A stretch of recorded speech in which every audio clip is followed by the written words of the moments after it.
Hola, ¿qué tal amigas, amigos televidentes en Extra Plus? Un gusto saludarles, darles la bienvenida a esta edición Sumando Vigores. Este 31 de octubre hasta el día 14 de noviembre se extiende la llamada COP26, la conferencia de las partes del Acuerdo Climático de Naciones Unidas, en su 26ª edición, pero además está la edición número 16 del Acuerdo de Kioto, y si no me equivoco es la número 12 de Francia también, de la cumbre realizada en París, de la cumbre de París. Esta COP26 se va a realizar en Glasgow y tiene que ver con el calentamiento global, las tareas que se propone supuestamente la humanidad para hacerle frente, para intentar detener los efectos del cambio climático. Cambio climático que hace 23 años, en el caso de Nicaragua, nos produjo justamente para estos mismos días, para este fin de octubre, el huracán Mitch, que dejó al menos en la zona de el volcán Casitas 3.000 personas fallecidas, al menos. Es un número que todavía no se conoce. Traigo a colación estos dos temas, tanto la COP26 como Mitch. Además hay que recordar, el año pasado teníamos a Iota y Eta, también dos poderosos huracanes en categoría 5 y categoría 4 respectivamente, que causaron estragos en la zona del Caribe nicaragüense, con una diferencia de apenas 10 días entre el uno y el otro. Y todo esto tiene que ver justamente con calentamiento global, pero tiene que ver especialmente con la sostenibilidad y la sustentabilidad. Para hablar sobre estos temas estamos con Álvaro Fonseca, ecólogo. Muchas gracias por estar con nosotros. Muchas gracias, Néstor. Sí. Creo que esta es una oportunidad de hablar de temas importantes. La urgencia del momento a veces nos deja, no nos da la serenidad necesaria para ver que hay también temas importantes que hay que tratar como este. Sí, y justamente es lo que digo, ¿no? Es decir, tiene que ver con sostenibilidad y tiene que ver con sustentabilidad el tema del cambio climático, pero no se está viendo así, se está viendo más en pesos y centavos que en calidad de vida. Que en calidad de vida, que en vida, es que a veces ni siquiera calidad, en vida a medio y largo plazo. ¿Ah? Porque esa es la amenaza que tenemos en este momento. Por ejemplo, la COVID-19 para muchas personas, para muchos científicos, es también la consecuencia de una ruptura entre el hombre y la naturaleza. La COVID es una zoonosis causada por una ruptura de ese equilibrio que existe entre el ser humano y la naturaleza. Sí. Muchos la consideran así, ¿verdad? Sí, ya teníamos, porque este es el SARS-CoV-2, es el nombre científico del virus que produce la COVID, que justamente 10 años antes produjo el síndrome respiratorio agudo, el SARS, ¿no? Por sus siglas en inglés, que afectó principalmente el Medio Oriente. Sí. Pero bueno, entonces, a ver, desarrollo. Hablamos mucho de desarrollo y decimos tenemos que avanzar, tenemos que crecer, hay que desarrollarnos. Justamente ese es uno de los clavos que tenemos ahorita, porque dizque por desarrollo estamos amenazando a nuestro planeta con cualquier cantidad de cosas. No es solamente la emisión de gases, es decir, estamos haciendo cualquier cantidad de barbaridades sin respetar los equilibrios. En nombre del desarrollo. Sí. Claro, lo que pasa es que, Néstor, hay que ver qué se entiende por desarrollo, ¿verdad? El desarrollo debe ser sostenible. ¿Y qué es la sostenibilidad? La sostenibilidad, ¿qué es lo que significa? Que ningún sistema económico y social puede perpetuarse en el tiempo, puede reproducirse, si no respeta la base biofísica sobre la cual está sentado. ¿Qué quiere decir esa base biofísica? Si vos, al desarrollar un territorio, una economía, no entendés que eso tiene sus límites y los traspasás, después te pasa la cuenta. Hay ejemplos en la historia de eso, por ejemplo, lo que pasó con la cultura maya, en México y Guatemala fue originado por un desequilibrio drástico entre la naturaleza y la sociedad maya de ese entonces. Sobreexplotaron los bosques para quemar cal, porque con la cal hacían sus templos, y eso destruyó los bosques, los suelos se lavaron y no pudo mantener la agricultura que le daba alimentación a ellos.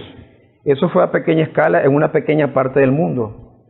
Ahora estamos frente a una crisis planetaria de mayor dimensión, porque abarca todo el planeta Tierra y toda la biosfera. Es decir, el calentamiento global es un fenómeno que se viene observando y se viene datando desde hace más de 50 años, y que nos está pasando la cuenta. El calentamiento global no es algo del futuro, es algo que ya estamos viviendo. El Mitch es un buen ejemplo de eso. Cuando el Mitch sucedió en el año 1998, fue el huracán más violento, creo, de los últimos 50 o 60 años, con vientos de 290 kilómetros por hora. Tenía una presión de 907 milibares, una de las más bajas que se ha registrado en cualquier huracán en el Caribe.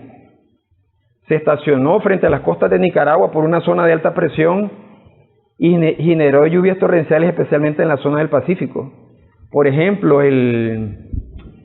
la estación meteorológica del Picacho en Chinandega registró lluvias de 1.600 milímetros en 4 días. Lo que cae en Chinandega en un año cayó en 4 días.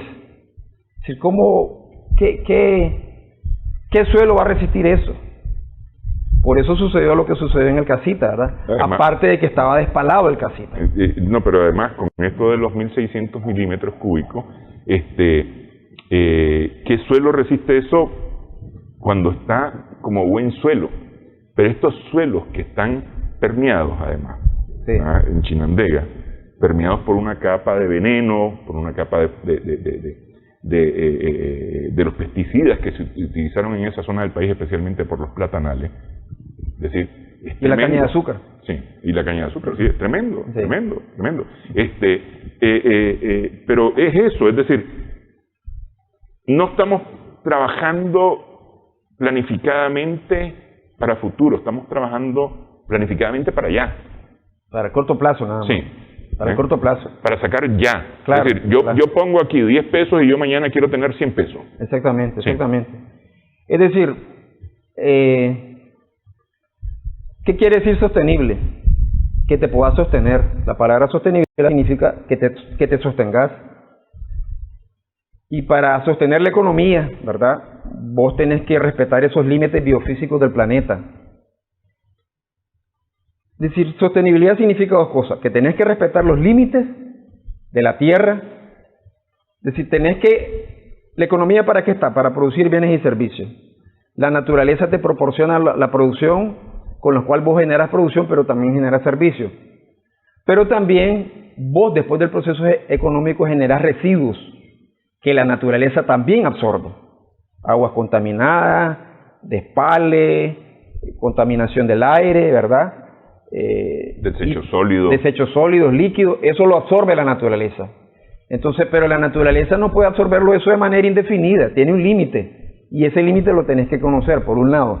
Y lo segundo es que nosotros tenemos la obligación de darle a la generación que viene después de nosotros unas condiciones tan buenas como las que nosotros recibimos, para que ellos también puedan gozar de la vida, ¿verdad?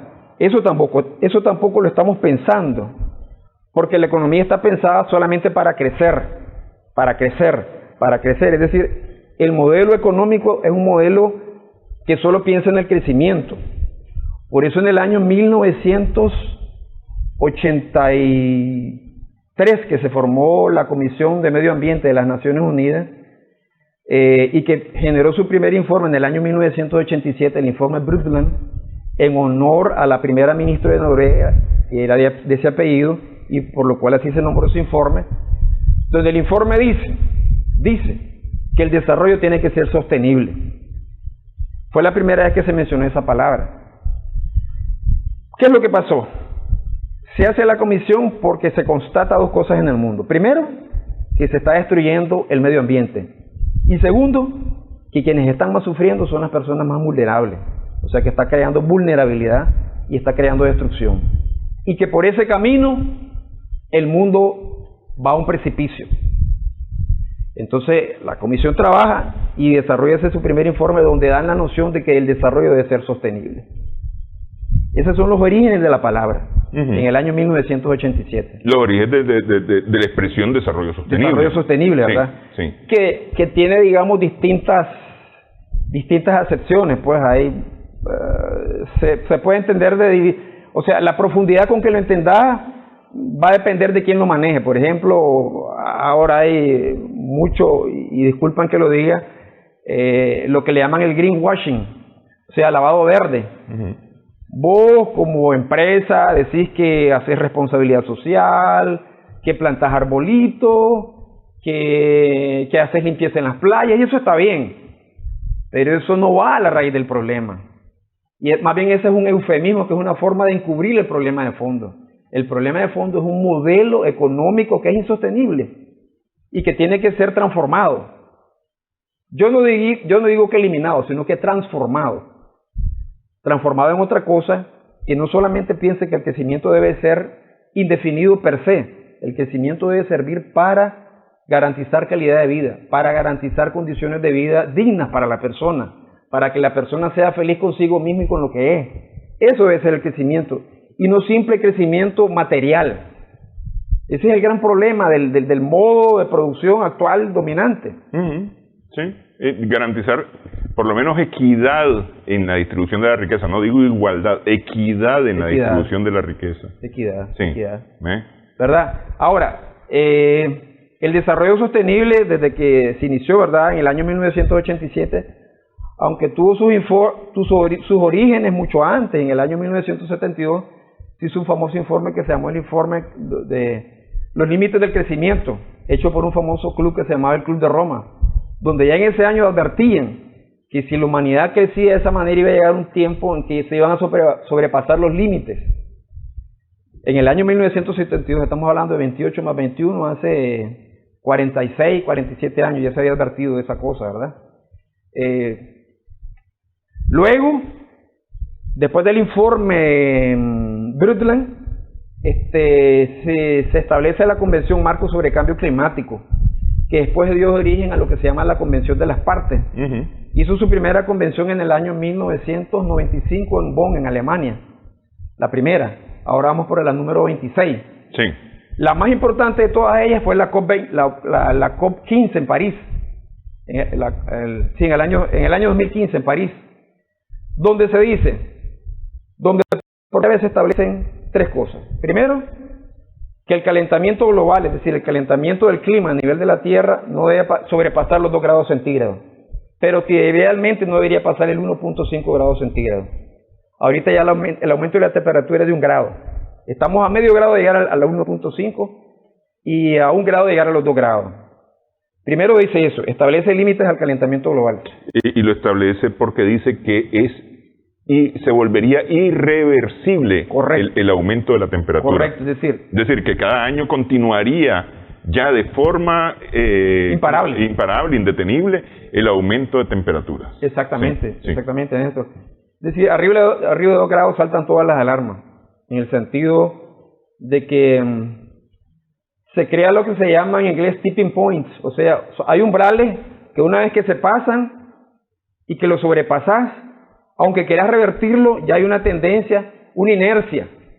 Es como una bola de nieve.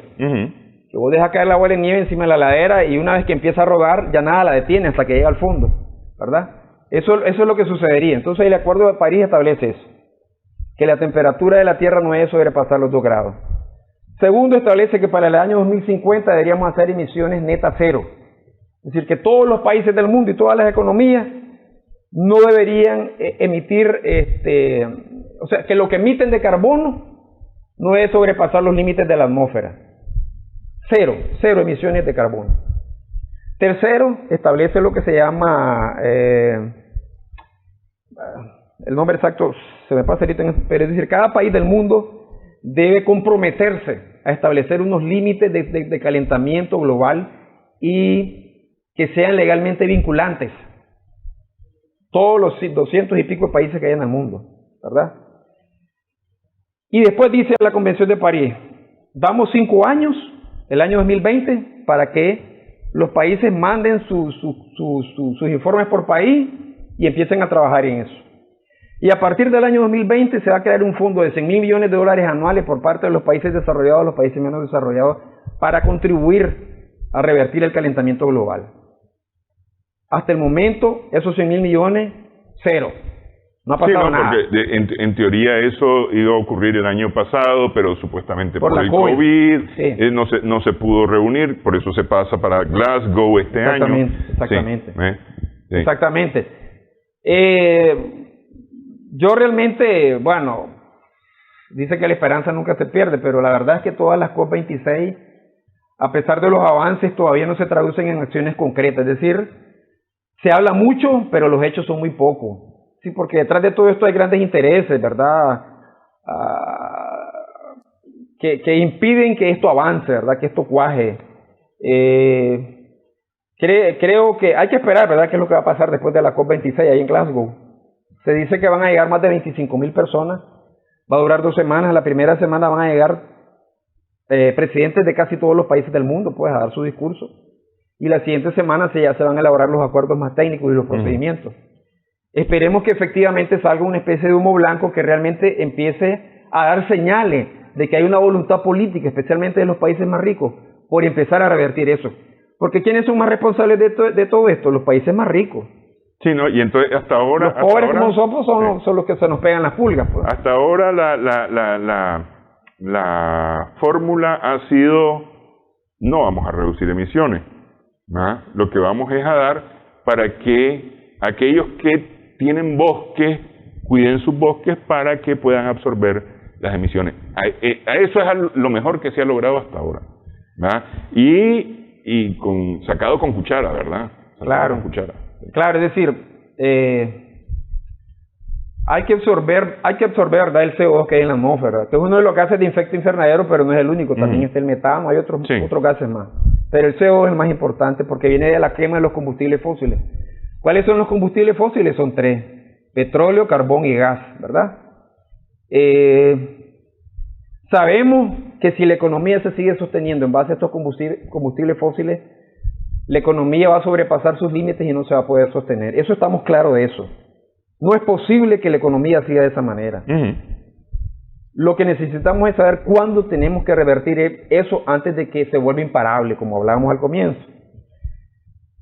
Los países pequeños como Nicaragua, la mayoría de los países latinoamericanos, estamos interesados que esto se revierta. Porque no hemos creado el problema, sin embargo, somos los que más sufrimos el problema. Países como Nicaragua, la mayoría de los países de Centroamérica, Guatemala es otro país que está dentro de los más vulnerables del mundo, Colombia también, por ejemplo, ¿verdad? Para poner algunos ejemplos latinoamericanos. Entonces, no hemos creado el problema, pero sufrimos las consecuencias. Sí. No hemos ganado nada de eso, pero sufrimos los costos. Enfrentamos los costos. Aquí hay una cuestión de justicia mínima, en la cual estos países tienen que realmente invertir.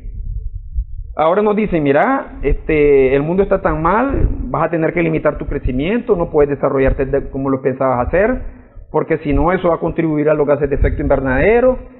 Entonces hay como un discurso un poco hipócrita. Sí, de mucha doble moral. Mucha doble moral en que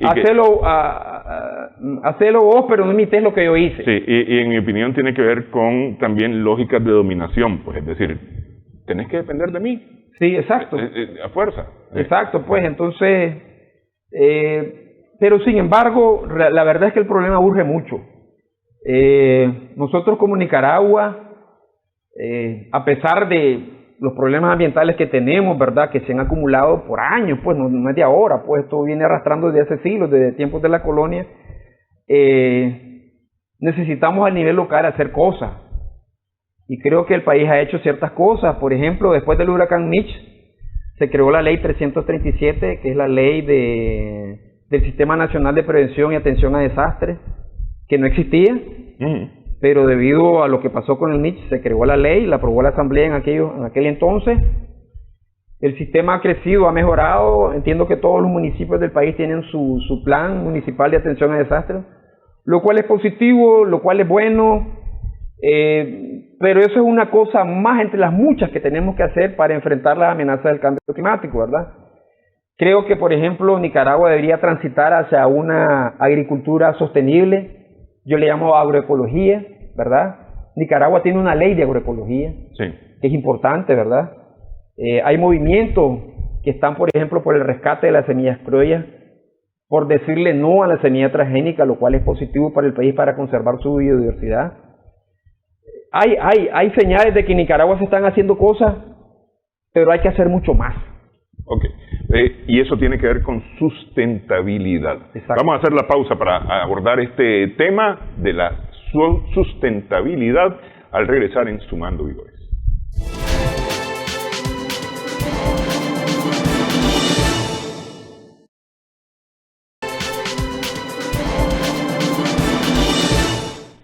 Continuamos Sumando Vigores en Extra Plus con Álvaro Fonseca, ecólogo. Estamos conversando acerca de sostenibilidad y sustentabilidad, que es lo que necesitamos. Es decir, ya hemos definido que tiene que haber desarrollo y que tiene que ser sostenible. Es decir, evidentemente tenemos que desarrollarnos, pero ese desarrollo tiene que ser sostenible, es decir, que pueda mantenerse ese desarrollo. Y eso depende de lograr un equilibrio entre lo que consumimos y lo que desechamos prácticamente, ¿verdad? Y además, Néstor, ese desarrollo sostenible tiene que ver justicia social, ¿verdad?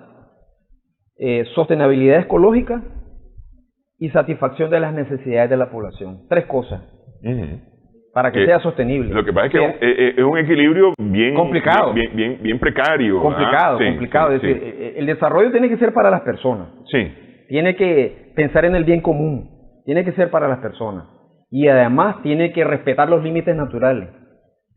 ¿Verdad? Esas son las condiciones de un desarrollo sostenible bien entendido. Claro. ¿Verdad? Pero yo necesito espacio para poder construir casas, por ejemplo, para que la gente tenga donde vivir.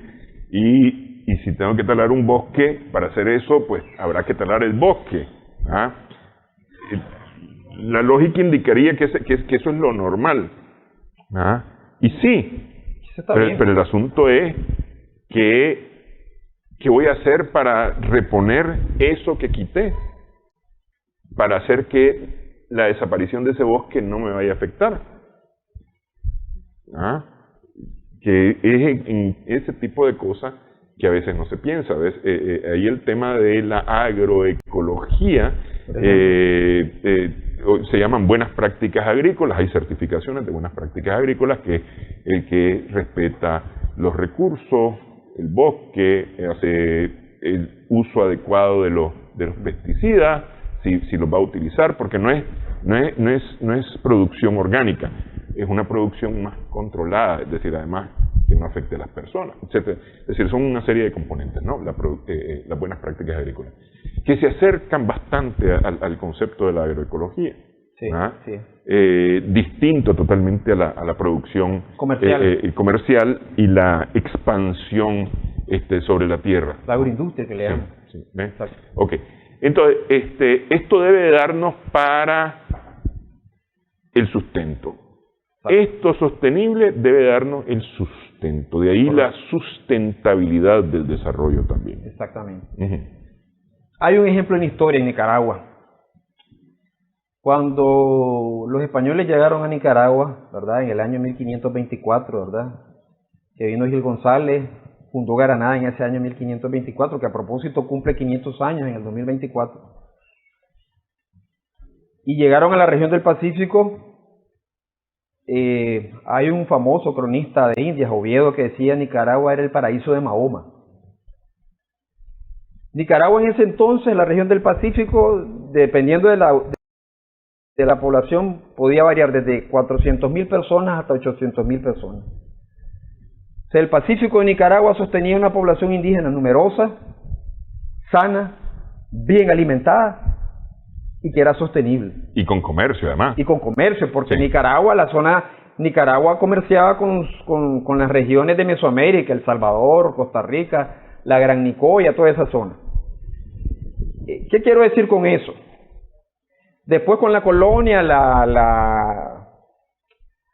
las cosas que hicieron los españoles, las enfermedades que trajeron, las encomiendas que mataron a muchos indígenas, La población de Nicaragua se redujo de 400.000 personas a 50.000 o 60.000 personas en menos de 50 años. Nicaragua volvió a tener medio millón de habitantes hasta 1900, hasta comienzos del siglo pasado, ¿verdad?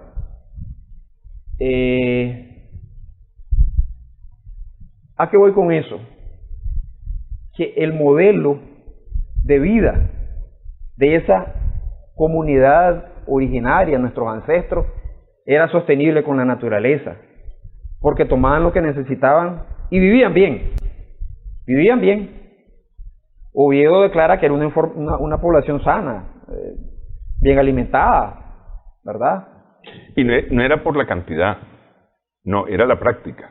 Exacto. Sí. Es decir, hay un antropólogo, Salam Marshing, bien famoso, que dice que a la opulencia, o sea, llegar a la sociedad de la abundancia, o sea, que vos satisfacas tus necesidades materiales, se puede obtener de dos maneras, o produciendo mucho o deseando poco.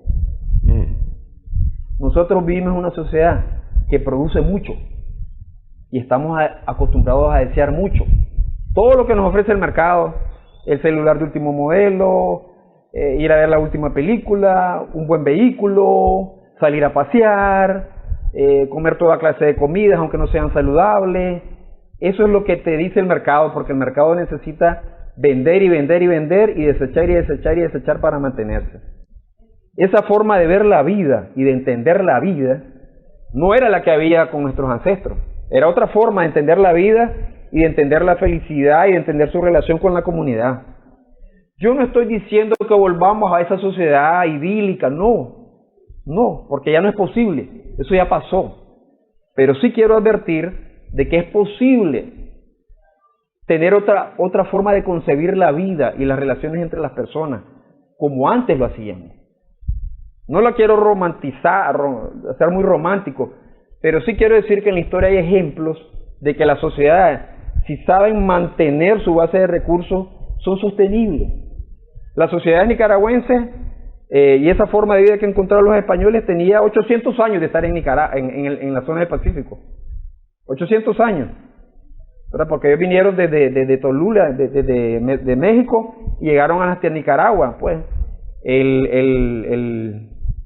¿cómo le llaman? El adivino les dijo que iban a encontrar una isla con dos volcanes y que ahí se iban a sentar, y ellos vinieron desde México y se sentaron ahí, ¿verdad? Los náhuatl, junto con otros pueblos.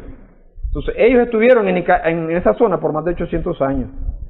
Nosotros desde la conquista española hasta ahora tenemos 500 años y ya hemos deteriorado muchísimo de nuestros recursos naturales. Aquellos tuvieron 800 años y no los deterioraron de esa manera. Y esto, y por eso vuelvo a recalcar, no tiene que ver con la cantidad de personas, sino con la práctica. Porque aquí lo que se trata es de encontrar el equilibrio entre tener lo que requiero, pero continuar teniendo para más tarde también. Porque ese es el asunto. Para tus hijos. Es decir, a ver, para vos y tus hijos. Es decir, esta es la historia de la gallina de los huevos de oro. Sí. La gallina va a producir los huevos. A lo mejor si el alimento produce más huevos, sí, pero si la mato, pom, se acabaron los huevos. Claro. Es decir, es esa.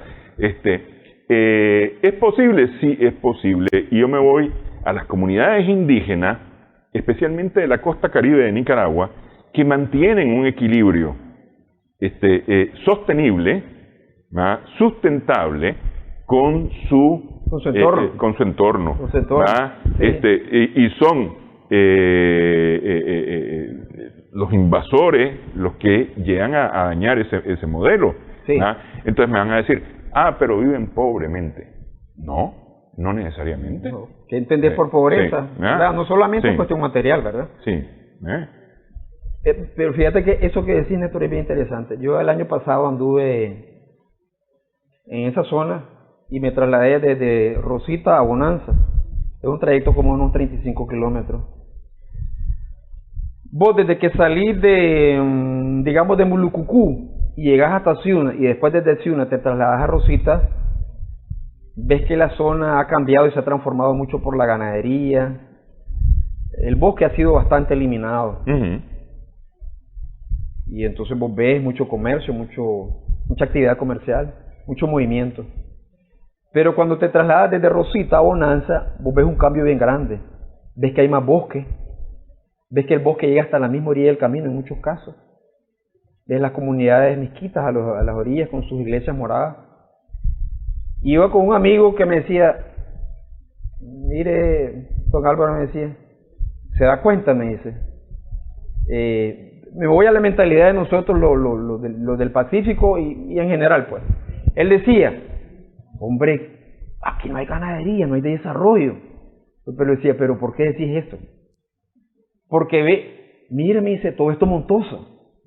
No, esa es la forma en que ellos entienden su vida. Para nosotros los mestizos o los del Pacífico, los ladinos creemos que el desarrollo es una finca desarrollada, es una finca sin árboles, sí, y que le empastaste, y que le metiste cerca y le metiste establo. ¿Por qué? ¿Por qué tiene que ser así siempre? No, para ellos eso no es su forma de vida. Entonces vos decís, mire cómo viven los niños ahí medio desnudos. No, ellos viven bien de esa manera y hay que respetar eso. No podemos compararnos con ellos y decir que porque su forma de ver la vida es distinta a la de nosotros, es más pobre o no se desarrolla. No, no es cierto. Entonces tiene que ver mucho con el concepto y la forma en que vemos la vida. Sí, sí. Y eso pasa, y uno lo nota cuando va a esas comunidades. Así es, efectivamente. Ya en la bifurcación, cuando uno va de Ciuna para Rosita, en la bifurcación hacia la Micamba, ya empieza a volverse boscoso, el camino empieza a volverse boscoso. Claro. Sin embargo, es en esa zona en donde yo vi cualquier cantidad de camiones con las enormes tucas de madera, extrayendo, ¿no? Y los puestos, creo que había 1 o 2 puestos entre Ciuna y Rosita del INAFOR, y estaba la casetita nada más, no había nadie. Ahora, vamos a hacer una pausa, claro, vamos a hacer la pausa, regresamos, en breve estamos conversando sobre sostenibilidad y sustentabilidad con Álvaro Fonseca, ecólogo.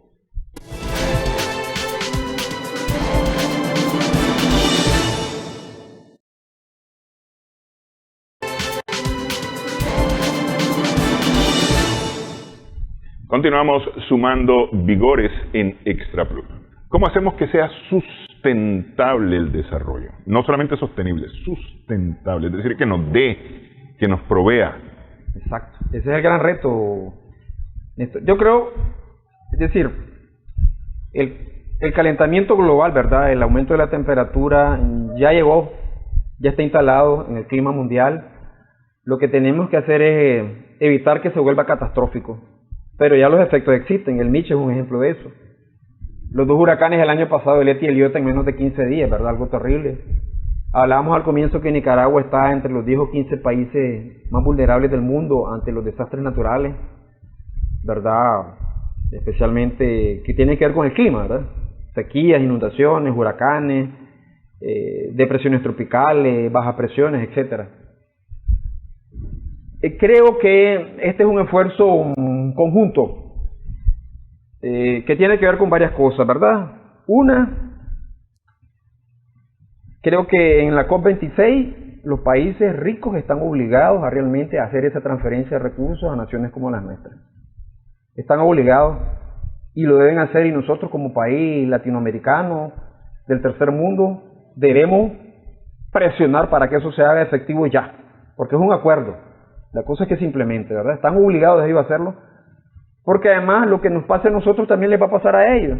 Pero ¿qué vamos a hacer con esos recursos? Porque es decir, a ver, si lo que está provocando calentamiento no se detiene, supuestamente hay un compromiso para llegar a hacer una zona de emisiones neutro, llaman ellos, es decir, en el año 2050. En el 2050, que continuar emitiendo, pero que sea supuestamente sostenible la emisión versus el procesamiento de estas emisiones,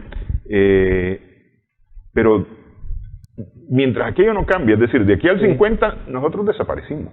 Claro, es decir, hay muchas voces críticas, ¿verdad?, que dicen que el calentamiento va a sobrepasar los 2 grados.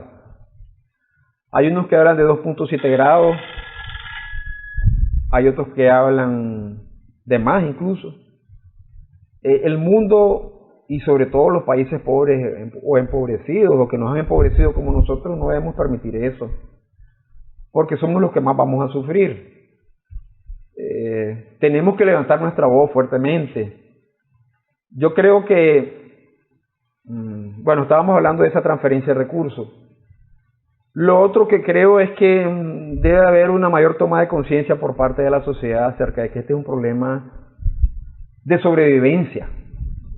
Este es un problema de sobrevivencia, de vida, porque está en juego la vida del planeta y de las personas. Es decir, la vida va a continuar sobre la Tierra, pero en unas condiciones muy complicadas, de caos, ¿verdad? Pero que se pueden evitar. Creo que todavía estamos a tiempo de hacer eso. Sí, pero pregunto yo, ¿qué vamos a hacer con estos recursos? Porque es decir, a ver, vamos a suponer, ocupamos los recursos para reforestar, para generar empleo, generar energías alternativas verdes, por ejemplo. ¿Cómo que se llama? Ganadería intensiva, mejores prácticas agrícolas. Correcto. Todavía, etcétera. Trabajamos en eso con estos recursos. Pero si el planeta está caliente, otro Mitch está a la vuelta de la esquina. Sí, ¿no? Exactamente. Es decir, el hecho de que Nicaragua tenga lo que tenga que hacer no va a evitar el calentamiento a gran escala. Va a contribuir en algo, pero no lo va a evitar. Es decir, quienes tienen que reducir sus emisiones de verdad es el llamado grupo del G20, ¿verdad? Que son las 20 economías más grandes del mundo, encabezadas por China, que es el principal emisor. Estados Unidos es el segundo. Tercero creo que es Japón o Rusia, y después sigue la Unión Europea. Está Australia también. Estos países son los que tienen que poner más de su parte. ¿Cómo lo van a hacer? Hay una verdad que es cierta. Por ejemplo, Estados Unidos, que hasta hace poco fue el principal emisor del mundo, Estados Unidos es un país que sufre mucho también por el cambio climático. Mucho. Nosotros vemos todos los años noticias del lado del Golfo de México, de la Florida. El Golfo de México, la costa este, afectada por huracanes. O los tornados del centro, que cada vez son más violentos, o las sequías en California, terribles, los incendios. O sea, creo que también a lo interno de Estados Unidos se está formando una masa crítica de gente que ve este problema. Políticos, por ejemplo, Bernie Sanders, que fue candidato a la presidencia de Estados Unidos por el Partido Demócrata, era un decidido defensor de la gente y en contra del cambio climático, ¿verdad? Detrás de él había mucha gente, muchos políticos, muchos movimientos sociales a nivel local, a nivel estatal. Yo, por ejemplo, pertenezco a una asociación de profesionales que tiene su origen en Estados Unidos, que trabaja mucho en ese tema, por ejemplo, y que tienen muy buena información científica. Es decir, hay una masa crítica que se está formando en Estados Unidos que ojalá tenga la capacidad y la movilidad suficiente para superar el discurso político del statu quo y que pueda revertir eso. Hay ejemplos ya en Estados Unidos de cosas interesantes que se están haciendo. Creo que la ciudadanía a nivel mundial tiene que movilizarse. Hay movimientos en Nicaragua, por ejemplo, en Nicaragua tenemos un movimiento interesante campesino en pro de las semillas criollas, también en el cual nosotros trabajamos, yo trabajo, y en contra de los transgénicos, y que propugna la agroecología y una agricultura más sustentable, de manera que hay movimientos sociales. Yo creo que al final los gobiernos tienen que hacer mucho, y están llamados a hacerlo, están obligados a hacerlo, pero también los ciudadanos y la ciudadanía también estamos obligados a movilizarnos y a exigir políticamente que esto se revierta, porque las consecuencias las pagamos al final las personas, y como he repetido muchas veces aquí, los más vulnerables. Pero movilizarnos, o no solamente movilizarnos, porque a veces la movilización implica voy a poner, vamos en una marcha y en la marcha vamos tirando bolsitas de agua, por decir alguna cosa. Pero no es solamente eso, sino que también tomar acciones personales. Porque me parece que hay que trabajar desde el cambio tiene que empezar por la persona misma. Sí. Hay todo un debate ahí Sí. de donde dice, bueno, ¿qué pesa más, tu acción individual o la acción social? Creo que las dos cosas, como decís bien vos, junta, se complementan. Sí, claro, Se claro, complementan. y una lleva a la otra. Exacto. Sí. Y además, vos no podés exigirle a otros que hagan si vos no lo haces. Así es, sí. Vos no podés. Vos no puedes esperar que los otros se transformen si vos no te transformás también. Es decir, vos tenés que predicar con el ejemplo. Y si decís, por ejemplo, que el uso de la bolsa plástica o el tirar la basura en la calle donde querrás no es correcto, vos no puedes hacerlo, Así ¿verdad? es, sí. Vos Sí. tenés que enseñarle a tus hijos, a tus amigos y pedirle a la gente que no lo haga. Sí, y si estoy llamando a reforestar, yo tengo que estar sembrando árboles. Exacto. Pues. Sí. Dicen que todo hombre en la vida tiene que hacer 3 cosas, dice. Leer un buen libro, tener hijos y sembrar árboles, Sí. ¿verdad? Había este famoso Martin Luther King, el predicador negro por los derechos civiles, que fue asesinado. Él era también un convencido ambientalista y decía una frase que a mí siempre me llamó la atención. Él decía, aunque yo sepa que mañana voy a morir, hoy voy a sembrar un árbol. Decía. Si él estaba convencido de la acción cívica y ciudadana, que es muy importante. Dice el doctor Jaime Inser que incluso no es necesaria la reforestación. Dejar de molestar al bosque. La regeneración natural. La regeneración natural. Así es. Sí. ¿Cuál es el principal enemigo del bosque en la zona del Caribe? Son 2 cosas. La ganadería extensiva y los fuegos. Uh-huh. Si no metes ganado, ni metes fuego, el bosque se regenera. Sí. Y a menor costo. Y las 2 cosas son provocadas. Y las 2 cosas son provocadas por los humanos. Así es. Por los humanos. Sí. Bueno, el tiempo nos vuela. Quiero agradecer, Álvaro, por haber estado con nosotros. Vamos a continuar conversando. Espero que sí. Estos son temas importantes. No son urgentes, pero son importantes. Son importantes. ¿Qué es lo más importante? Es lo más importante. Así es, correcto, valga la redundancia. Vamos a hacer pausa. Regresamos con Ana María Gutiérrez, Mujer y Finanzas.